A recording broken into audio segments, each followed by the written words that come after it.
Some of us have heard of the reserve ratio, but very few of us know why or how we came to leave the gold standard. What the gold standard is back in the day when we were, say, trading shirts for wheelbarrows, somebody who made wheelbarrows went to a shirt manufacturer and said, I have a wheelbarrow here, but I don't need 45 shirts for my wheelbarrow. I only want 7 shirts, and I think I would like the rest in some kind of instrument of exchange or bearer instrument. So we invented money, and we backed the money with gold so that somebody wouldn't be able to print random stuff and say, this is as good as the money you printed. So the bank had gold bullion, and it could loan $1 for every $1 worth of gold. So if you had a 200-person community and you had $500 worth of gold, you had 500 monetary units.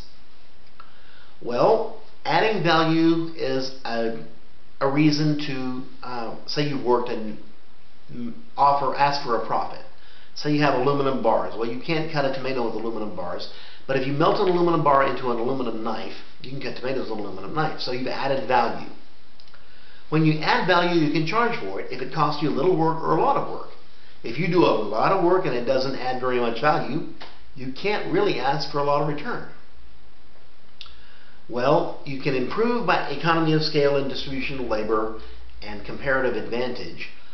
But as the goods and services increase and the population increases, $500 isn't enough to cover the goods and services this new population takes.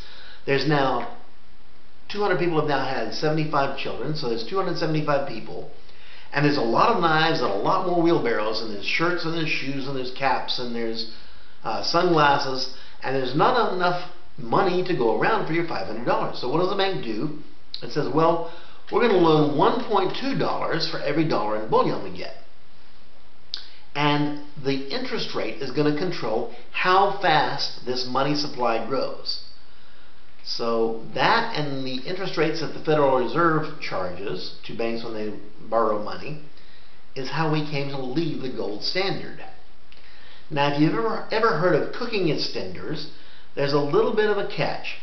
When a bank borrows money from the Federal Reserve that is backed with gold bullion in Fort Knox, the bank is allowed to capitalize just with the reserve ratio notes. They don't actually have to have gold. They can have dollar notes. But that only covers goods and services in America.